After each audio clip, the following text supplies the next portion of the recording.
اعوذ باللہ من الشیطان الرجیم بسم اللہ الرحمن الرحیم۔ آج ہم نے پڑھنا ہے سورۃ المائدہ آیت نمبر 16 سے۔ اس میں اللہ تعالیٰ نے فرمایا وَإِذْ، اور جب، قال، فرمائے گا اللہ، اللہ، وَإِذْ قال اللہ، اور جب اللہ فرمائے گا یا عیسیٰ، اے عیسیٰ ابن مریم، بیٹے مریم کے، یا عیسیٰ ابن مریم، اے عیسیٰ ابن مریم، اَأَنْتَ، کیا، حمزہ استفہام کے لیے آتا ہے، یا کیا، انت، تو نے، کنتا، کہا، للناسی، لوگوں سے، اَأَنْتَ قُلْتَ للناس، کیا تو نے لوگوں سے کہا تھا، اتخذونی، اتخذو، تم مجھے بنا لو، اتخذو، تم بنا لو، نی، مجھے، اتخذونی، تم مجھے بنا لو، وَأُمِّيَّ، اور میری ماں کو، الہینی، دو معبود، من دون اللہ، سوائے اللہ کے۔ فرمایا کیا تو نے لوگوں سے کہا تھا کہ تم مجھے اور میری ماں کو اللہ کے سوا دو معبود بنا لو۔ تو آگے فرمایا قال، فرمایا، یعنی حضرت عیسیٰ علیہ السلام نے عرض کیا، سبحانک، سبحانک، سبحانہ، پاک ہے، کا، تو، اللہ کی طرف نسبت کر کے عرض کیا، سبحانک، اے باری تعالیٰ تو پاک ہے، ما، نہیں ہے، یکونو، ما، نہیں، یکونو ہے، لی، میرے لیے یہ روا نہیں ہے، این، یہ کہ اقولا، میں کہوں، ما، اس کو، لیسا، نہیں ہے، لی، میرے لیے، بحقٍ، کوئی حق۔ تو حضرت عیسیٰ علیہ السلام نے عرض کیا اے باری تعالیٰ تو پاک ہے، میرے لیے یہ روا نہیں ہے، میرے لیے یہ جائز نہیں ہے کہ میں اپنے لیے کوئی ایسی بات کہوں جو حق نہیں ہے، جو حق نہیں ہے۔ ان، اگر، کنتو، میں ہوتا، قلتو، میں نے کہی ہوتی، اسے، ان کنتو قلتو، اگر میں نے وہ بات کہی ہوتی، فقد، تو بے شک، علمتا، تو جانتا اسے، فقد علمتا، تو یقیناً تو جانتا اسے، تو یقیناً تو اسے جانتا، تعلم، تو جانتا ہے، ما، اس کو، فی، جو، نفسی، میرے دل میں ہے، تعلم ما فی نفسی، جو کچھ میرے دل میں ہے اے مالک تو جانتا ہے، ولا، اور نہیں، اعلم، میں جانتا، ما، جو کچھ، فی نفسی کا، تیری ذات کے بارے میں ہے، یا تیرے اندر ہے، یا تیرے علم میں ہے، باری تعالیٰ جو تیرے علم میں ہے، نفسی کا مراد، یعنی نفس ویسے انسان کے لیے بولا جائے تو جان ہوتا ہے نفس، لیکن اللہ کے لیے علم بولا جائے گا کہ یا اللہ، اور جو تیرے علم میں ہے میں وہ نہیں جانتا، انکا، بے شک تو، انتا، تو ہی، علام، خوب جاننے والا ہے، الغیوب، غیب کی سب باتوں کو، بے شک تو غیب کی سب باتوں کو خوب جاننے والا ہے۔ اس آیت مبارکہ میں اللہ تعالیٰ حضرت عیسیٰ علیہ السلام سے فرمائے گا قیامت کے دن کہ اے عیسیٰ بن مریم، کیا تو نے لوگوں سے بولا تھا کہ تم مجھے اور میری ماں کو اللہ کے علاوہ دو معبود بنا لو؟ نبی اور رسول سے تو یہ متصور بھی نہیں ہو سکتا کہ وہ اللہ کے علاوہ کسی اور کی دعوت دیں گے، معاذ اللہ، استغفر اللہ۔ وہ اللہ تعالیٰ کے چنیدہ برگزیدہ بندے ہیں، اللہ تعالیٰ نے انہیں خاص اپنی ذات کے لیے منصب رسالت کے لیے چنا ہوا ہوتا ہے۔ تو یہاں جو اللہ تعالیٰ حضرت عیسیٰ بن مریم سے سوال کریں گے تو یہ دراصل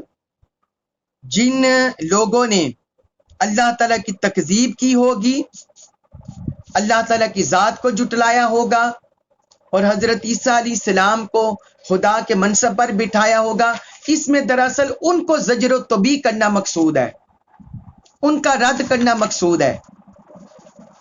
اور انہیں حقیقت حال ان پر آشکار کرنا مقصود ہے، تاکہ انہیں پتہ چل جائے کہ وہ جو حضرت عیسیٰ علیہ السلام کو معبود بنا رہے ہیں، یا تین میں سے تیسرا بنا رہے ہیں، یا انہیں روح بنا رہے ہیں، یا حضرت عیسیٰ علیہ السلام کی والدہ کو شامل کر رہے ہیں الوہیت میں، عقیدہ تثلیث میں، تو یہ سراسر باطل ہے۔ نہ اس کی حضرت عیسیٰ علیہ السلام نے دعوت دی اور نہ اللہ تعالیٰ کی طرف سے کوئی پیغام آیا، تو اس میں دراصل ان کا رد کرنا مقصود ہے۔ اور پھر واضح طور پر یہ حضرت عیسیٰ علیہ السلام کی زبان سے بھی اس کا رد ہو گیا، تردید ہو گئی۔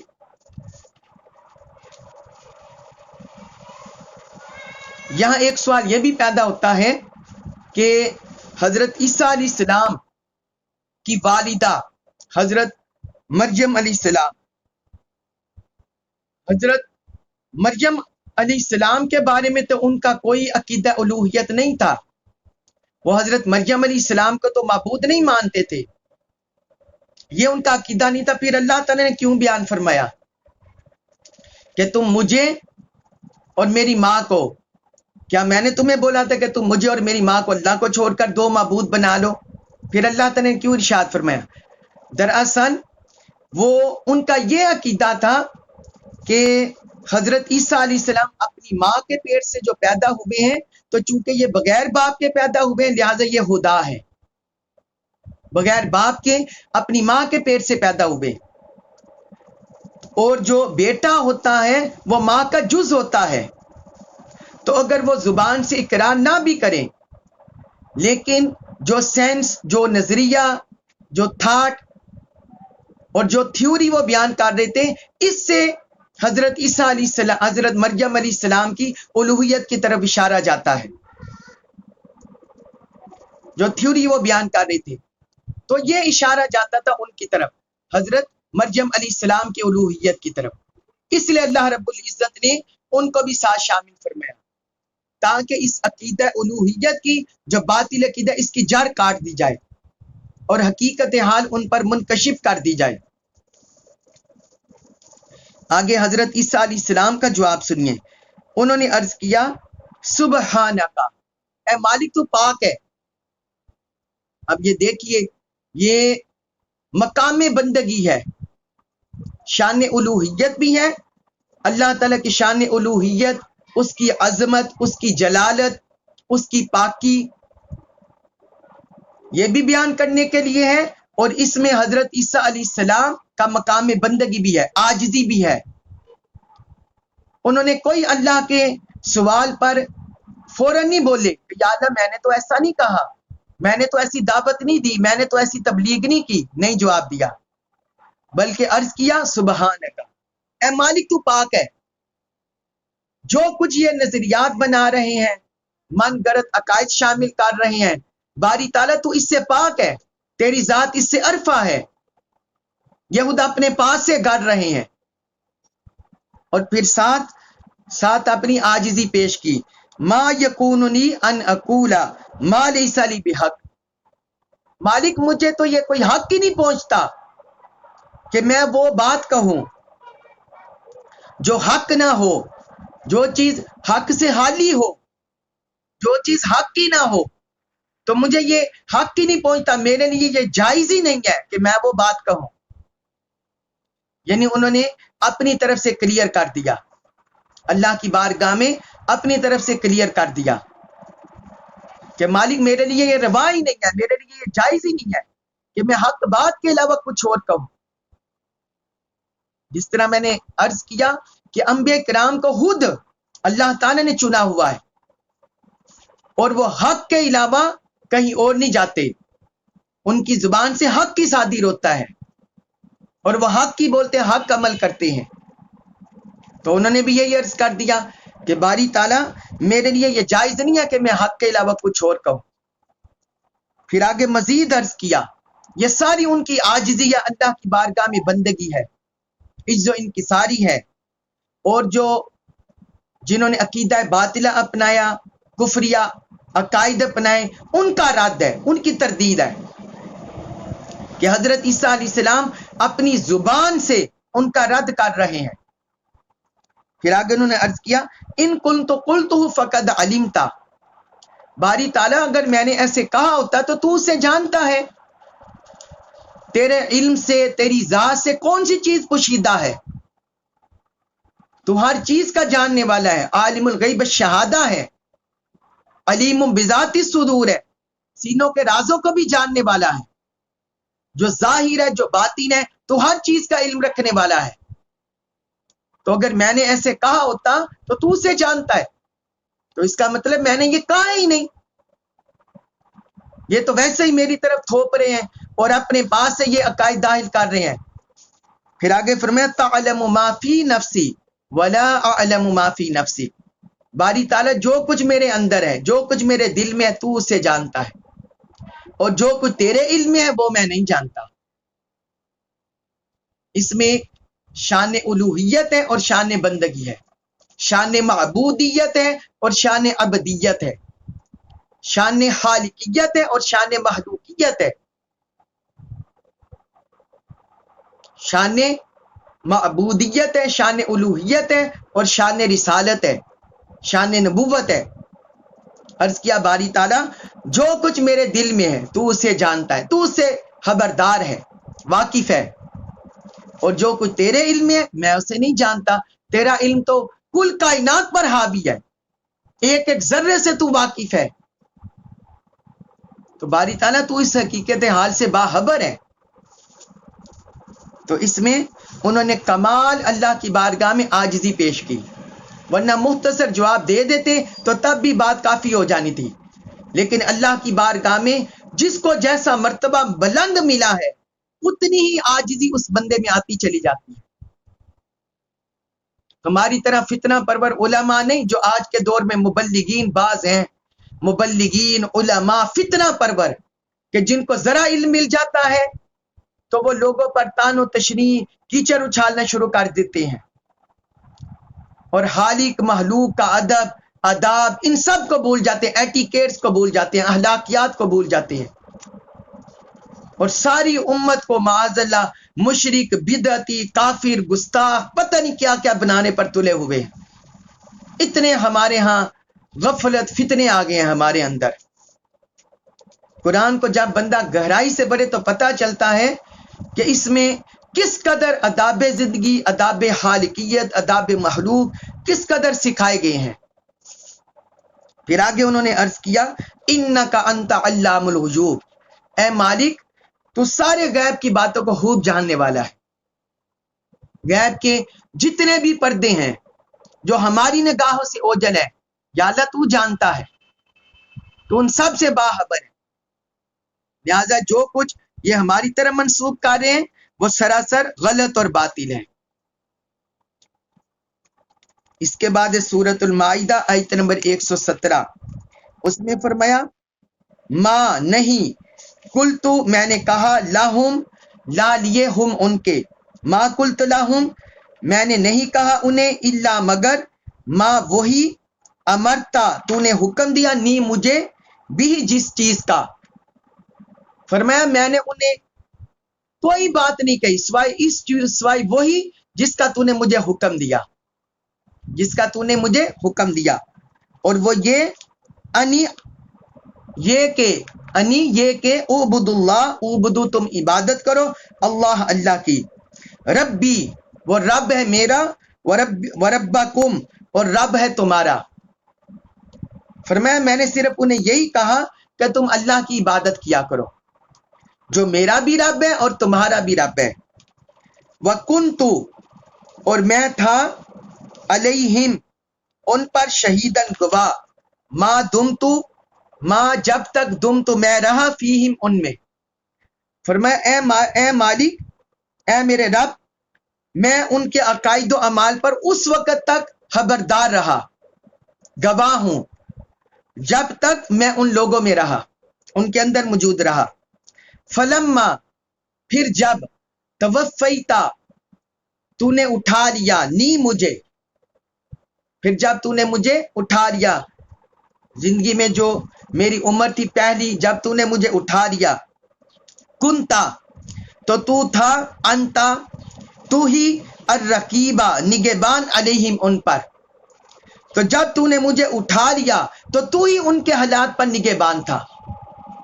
اے مالک تو نگہبان تھا۔ وَأَنْتَ اور تو ہے عَلَى پر کلی چیز،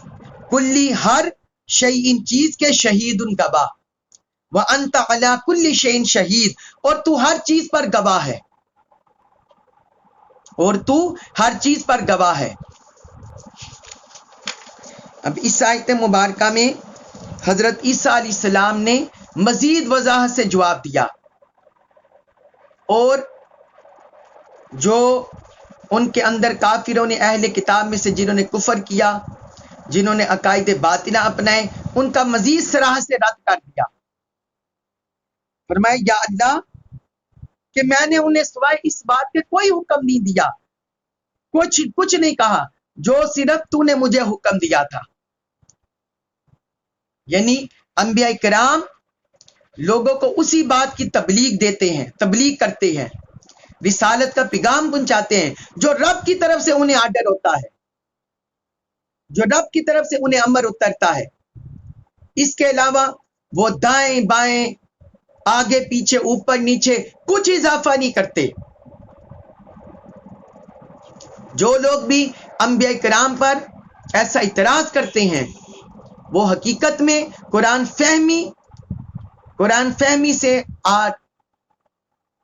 فہمی سے محروم ہے۔ تو فرمایا کہ یا اللہ میں نے تو انہیں صرف وہی بات کہی جس کا تو نے مجھے حکم دیا تھا، اور وہ کیا حکم دیا؟ ان اعبدوا اللہ ربی و ربکم، کہ تم رب کی عبادت کرو، تم اس اللہ کی عبادت کرو جو میرا رب ہے اور جو تمہارا رب ہے۔ تم اس اللہ کی عبادت کرو جو میرا رب ہے اور تمہارا رب ہے۔ یہ حضرت عیسیٰ علیہ السلام نے جواب دیا۔ یعنی انہوں نے عقیدہ الوہیت کی، عقیدہ معبودیت کی جو انہوں نے گڑا ہوا تھا، اس کی بیخ کنی کر دی۔ اور پھر انہوں نے مزید عرض کیا وَكُنْتُ عَلَيْهِمْ شَهِيدًا مَا دُمْتُ فِيهِمْ، یا اللہ میں تو اس وقت تک ان پر گواہ ہوں جب تک میں ان کے اندر موجود رہا، میں اس وقت ان کے عقائد، ان کے احوال پر اس وقت تک خبردار رہا جب تک میں ان کے اندر موجود تھا۔ یعنی جب تک میں آسمانوں پر نہیں اٹھایا گیا تھا تو میں تو اس وقت کے ان کے عقائد و اعمال پر گواہ ہوں۔ تو اس وقت تک ان کے اندر یہ عقائد نہیں آئے تھے، یہ بعد میں من گھڑت عقائد ان کے اندر پیدا ہوئے۔ یہ معبودیت کا عقیدہ، عقیدہ تثلیث کا، یہ بعد میں زمانہ گزرنے کے ساتھ پیدا ہوئے۔ تو حضرت عیسیٰ علیہ السلام نے یہی عرض کیا کہ یا اللہ جب تک میں ان کے اندر تھا میں ان کی حالات سے باخبر تھا۔ فلما توفیتنی کنت انت الرقیب علیہم، پھر جب تو نے مجھے اٹھا لیا تو تو ان پر نگہبان تھا، تو ان کے حالات پر نگہبان تھا۔ توفا کا مطلب ہوتا ہے کسی چیز کا پورا کر دینا۔ توفا کا مطلب ہے کسی چیز کا پورا کر دینا، کسی چیز کو پورا کرنا، کسی چیز کو کمال تک پہنچا دینا، یہ توفا کا مطلب ہے۔ پورا اٹھا لینا، پورا پہنچا دینا، تکمیل تک کر دینا، یہ توفا کا مطلب ہے۔ اس سے جو مرزائی ہیں، جو عقیدہ ختم نبوت کے منکر ہے، وہ اس سے یہ ثابت کرتے ہیں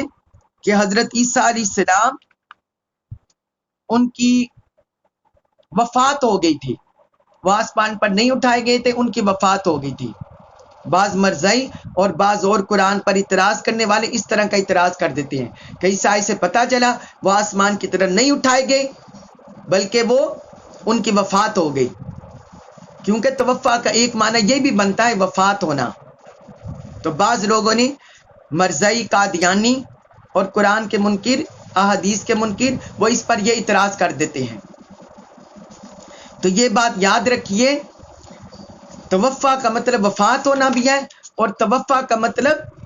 پورا بھی ہونا ہے، کسی چیز کا پورا ہونا، با تمام و کمال پہنچنا، یہ بھی اس کا معنی ہے۔ اور توفا کا مطلب قرآن میں موت کے لیے بھی آیا ہے اور نیند کے لیے بھی آیا ہے، جس طرح سورہ زمر آیت نمبر 42 اس میں اللہ تعالیٰ نے فرمایا اللہ یتوفی الانفس حین موتہا، کہ اللہ موت کے وقت روحوں کو قبض کر لیتا ہے، واللاتی لم تمت فی منامہا، اور جن کی موت نہیں آئی ان کی نیند کے وقت، یعنی نیند کو بھی اللہ تعالیٰ نے موت قرار دیا، نیند کو بھی موت قرار دی۔ اس طرح سورۃ الانعام آیت نمبر 60 میں، اس میں اللہ تعالیٰ نے فرمایا وَهُوَ الَّذِي يَتَوَفَّاكُمْ بِاللَّيْلِ، اور وہی ذات ہے جو رات کے وقت تمہاری روحیں قبض کرتا ہے۔ سورۃ الانعام آیت نمبر 60 اس میں اللہ تعالیٰ نے فرمایا۔ تو یہ جو بعض افعال ہوتی ہیں، فعل، ان کا معنی فاعل کے لحاظ سے بعض اوقات بدلتا ہے، فاعل کے لحاظ سے بعض اوقات معنی ان کا بدلتا ہے۔ یہ قرآن و سنت سے ہم نے ان کے معنی کا تعین کرنا ہوتا ہے۔ مثلا صلی ایک معنی آتا ہے، جس طرح اسی سے صلاۃ نکلا ہے، صلاۃ، تو صلی اس کا فعل ہے۔ تو جب ہم کہتے ہیں نماز پڑھی تو بولتے ہیں صلی، تو میں نے نماز پڑھی، جس طرح حضور صلی اللہ علیہ وسلم نے فرمایا صلو کما رأیتمونی اصلی، کہ تم اسی طرح نماز پڑھو جس طرح مجھے نماز پڑھتے ہوئے دیکھو۔ لیکن یہی صلی یہ اللہ تعالیٰ کے لیے بھی آتا ہے، فرشتوں کے لیے بھی آتا ہے، جو سورۃ الاحزاب میں فرمایا ان اللہ وملائکتہ یصلون علی النبی، بے شک اللہ اور اس کے سارے فرشتے نبی پاک صلی اللہ علیہ وسلم پر درود بھیجتے ہیں۔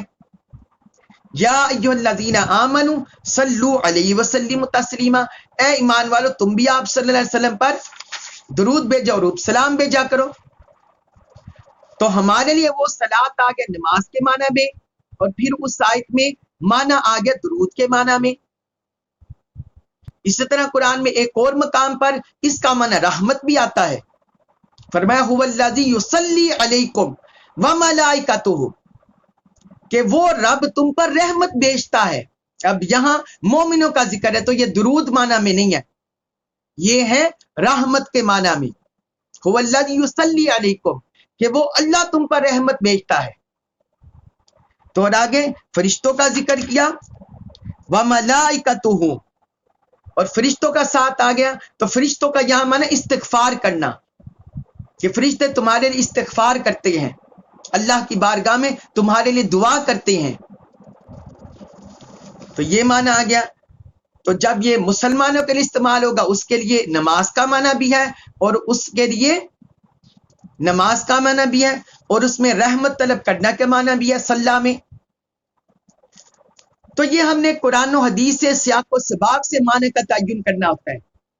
اور ہمیں کثیر احادیث مبارکہ سے،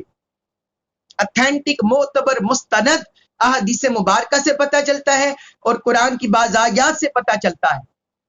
جو ہم سورۃ المائدہ کے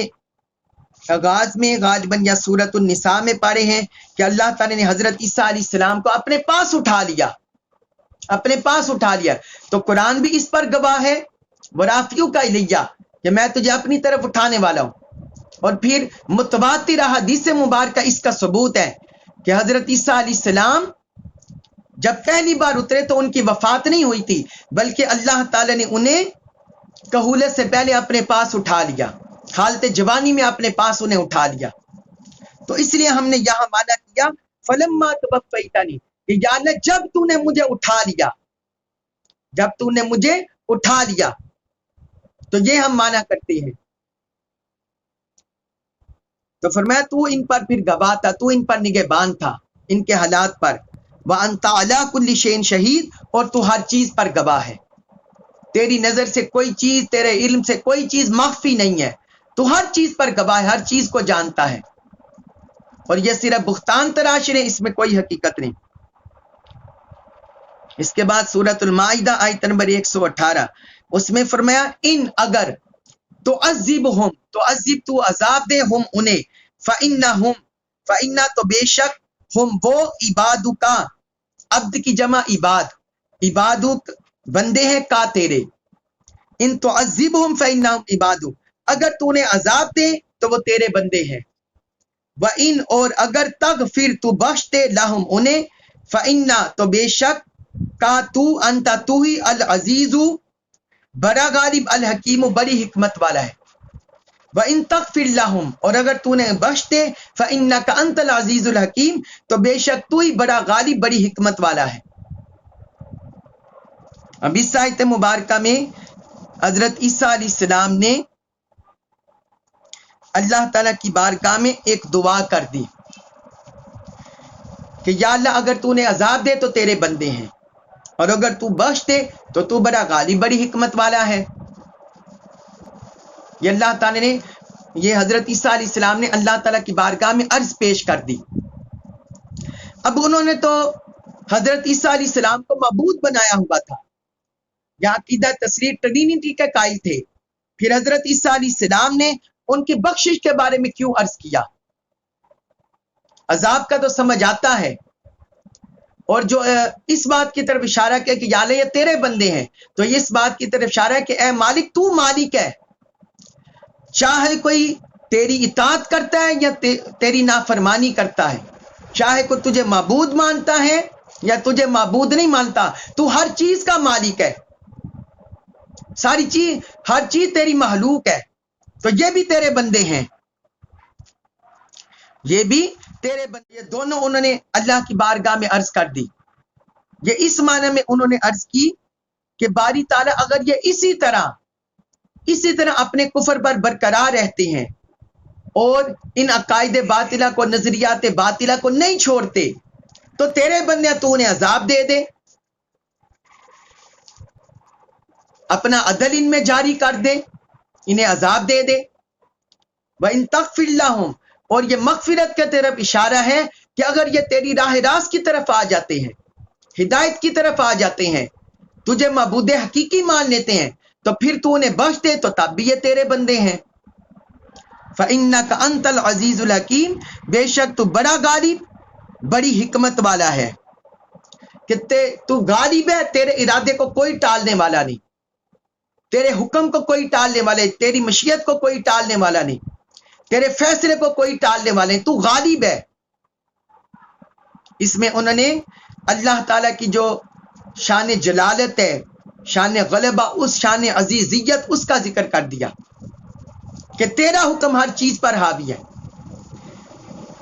اور ساتھ فرمائے الحکیم تو بڑی حکمت والا ہے. جو بندہ گمراہی کی طرف جا رہے ہیں تو حکیم ہے، تو جانتا ہے، تو حکمتوں سے باخبر ہے، اور جو بندہ ہدایت کی طرف آ رہے مالک تو اس کی حکمتوں سے بھی واقف ہے، تو تیری نظر میں کوئی پوشیدہ نہیں ہے، تو غالب بھی ہے اور تو حکمت والا بھی ہے. اس کے بعد ہے سورۃ المائدہ آیت نمبر 119. اس میں فرمایا قال فرمایا اللہ نے قال اللہ فرمائے گا ھذا یہ یوم الدین ہے ینفع نفع دے گا، فائدہ دے گا الصادقین سچوں کو، صدقہم صدق سچ ہم ان کا. اللہ تعالیٰ نے فرمائے گا ھذا یوم ینفع الصادقین صدقہم، فرمایا یہ وہ دن ہے جس دن سچے لوگوں کو ان کا سچ فائدہ دے گا. لہم لیے ہیں ان کے جنات جنتیں تجری جاری ہیں من تحتیا ان کے نیچے سے انہار نہریں، فرمایا ان کے لیے جنتیں ہیں جن کے نیچے نہریں جاری ہیں. خالدینا وہ ہمیشہ رہیں گے، فیہا ان میں ابداً ہمیشہ کے لیے، خالدین فیہا ابدا وہ ان میں ہمیشہ کے لیے رہنے والے ہیں. رضیہ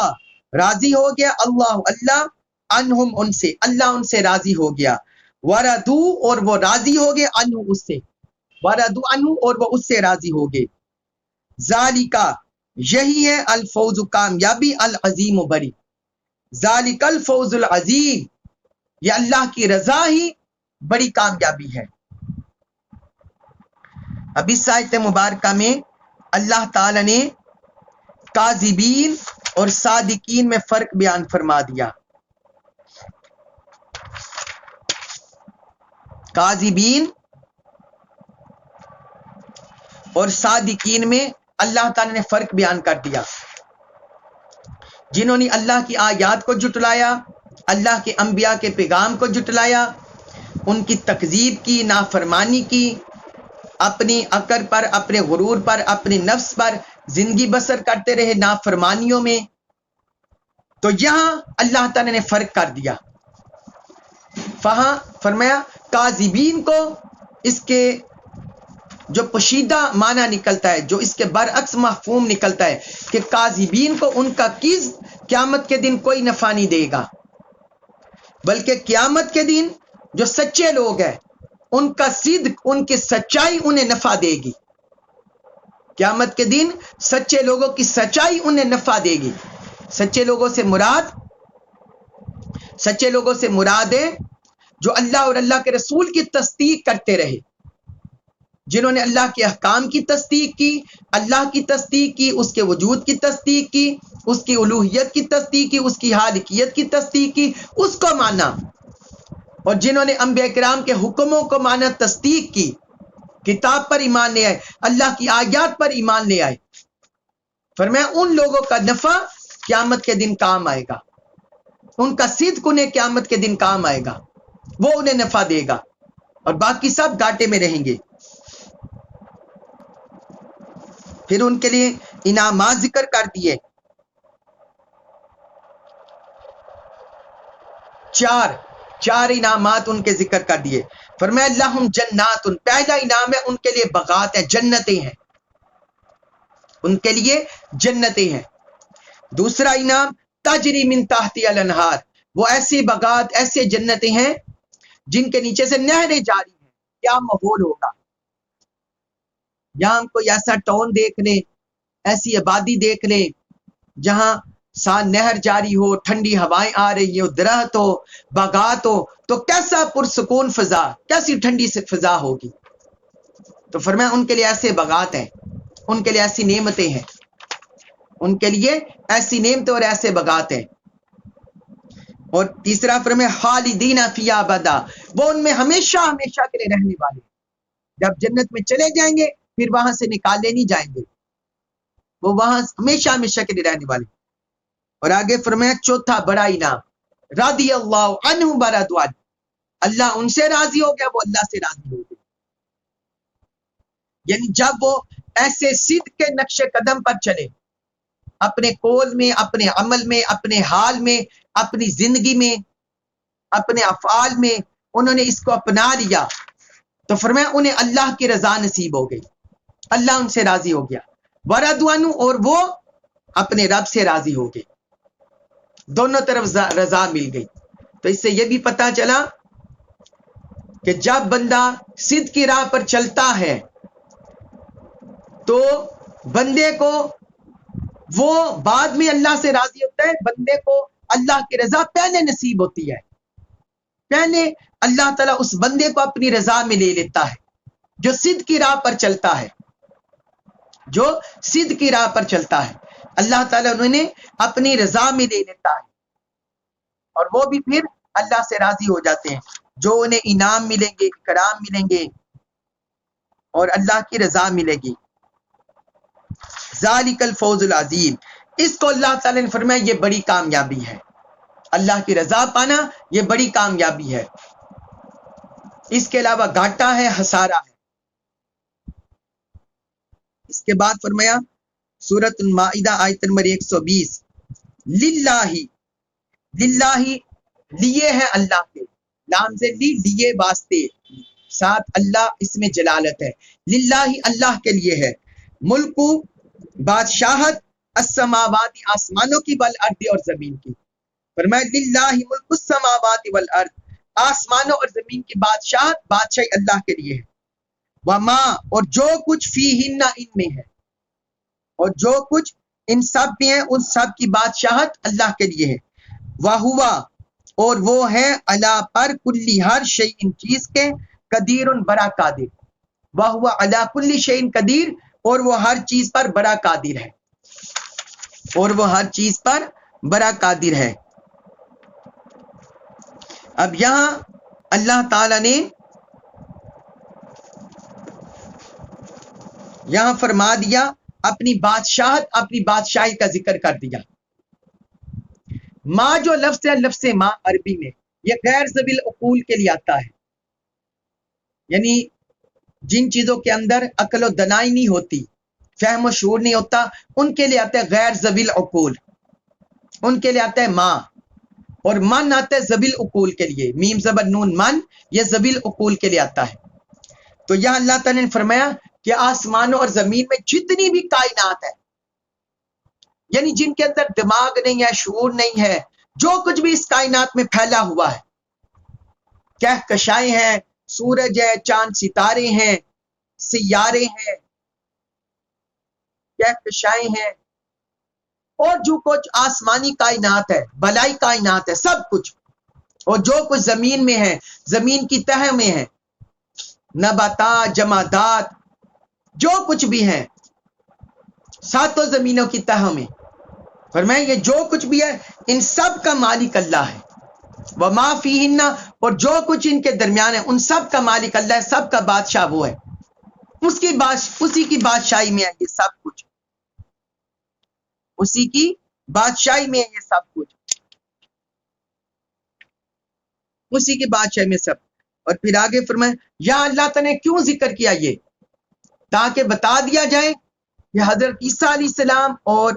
حضرت مریم علیہ السلام وہ بھی اللہ کی ملک میں ہیں، اور جنہوں نے انہیں عقیدہ تسلیس ان کے بارے میں گال لیا یا خدائی عقیدہ گال لیا تو وہ بھی اللہ کی ملک میں ہیں۔ اللہ تعالیٰ نے اپنی کل کائنات میں بادشاہت کا ذکر کر کے دراصل جو مخالفین ہیں، منکرین ہیں، ان پر مزید اپنی شان کو ظاہر کیا ہے، اپنی عظمت کو ظاہر کیا ہے کہ تم کدھر منکر ہوئے پھر رہے ہو، تم اس رب کے آگے جھک جاؤ جو کل کائنات کا بادشاہ ہے، کل کائنات کا مالک ہے۔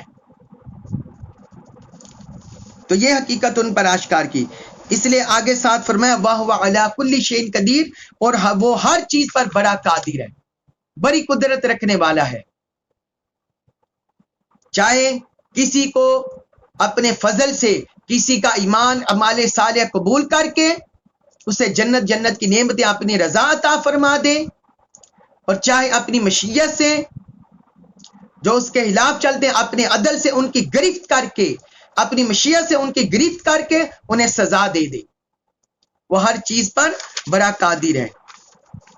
ہر چیز پر بڑا قادر ہے، بڑی قدرت رکھنے والا ہے۔ کسی بندے کو، کسی انسان کو جرأت نہیں جو اس پر اعتراض کر سکے۔ تو یہ الحمدللہ اللہ تعالیٰ کے فضل و کرم سے، اس کی رحمت سے ماہ رمضان المبارک آج 20واں روزہ ہے الحمدللہ 1442 ہجری کا۔ تو یہ سورۃ المائدہ آج بروز پیر، الحمدللہ پیر کا دن، حضور صلی اللہ علیہ وسلم کے جو ولادت کا دن ہے، تو الحمدللہ آج کے دن ہماری سورۃ المائدہ مکمل ہوگی۔ اس میں بڑے اہم احکام ہم نے بیان کیے، اپنی حسب استطاعت، حسب توفیق قرآن مجید کے معارف ہم نے سیکھا اور بیان کیے، سمجھا۔ اللہ تبارک و تعالی جو کچھ ہم نے پڑھا، سمجھا، سنا، سنایا، بیان کیا، اس میں جو غلطی کوتاہی ہوئی ہے اللہ تعالی ہمیں معاف فرمائے، اللہ تعالی ہمیں معاف فرمائے، ہم سے درگزر فرمائے، اور ہمارا یہ پڑھا سنا اپنی بارگاہ میں مقبول و منظور فرمائے، ہمارا یہ پڑھا سنا اپنی بارگاہ میں مقبول و منظور فرمائے، شرف قبولیت عطا فرمائے، اور جو اس میں احکام بیان ہوئے ہیں، اللہ کی تعلیمات بیان ہوئی ہیں، اللہ تعالی ہمیں تعدم آخر توفیق عطا فرما دے۔ یا اللہ تو ہمیں توفیق عطا فرما دے اپنی رحمت سے، اپنے فضل سے، اپنے کرم سے، اپنی عنایت سے، کہ ہم ان احکام کو اپنی زندگیوں میں نافذ کر سکیں، اور جو کچھ ہم نے سیکھا ہے حسب استطاعت ہم اسے آگے پھیلا سکیں۔ یا اللہ یہ ہمیں توفیق عطا فرما دے، اسے ہمارے لیے ذریعہ نجات بنا دے، جنت میں داخلے کا باعث بنا دے، اپنی رضا کا باعث بنا دے، اور جو نعمت انعامات باری تعالیٰ تو نے آیت نمبر 119 میں بیان کیا، یا اللہ وہ ہمارے نصیب میں لکھ دے، ہمارے نصیب میں وہ نعمت انعامات لکھ دے۔ آمین اللہم آمین بحق نبی کا و رسول کا و حبیبی کا سیدنا و مولانا محمد صلی اللہ علیہ وسلم، وما علیہ الا البلاغ المبین۔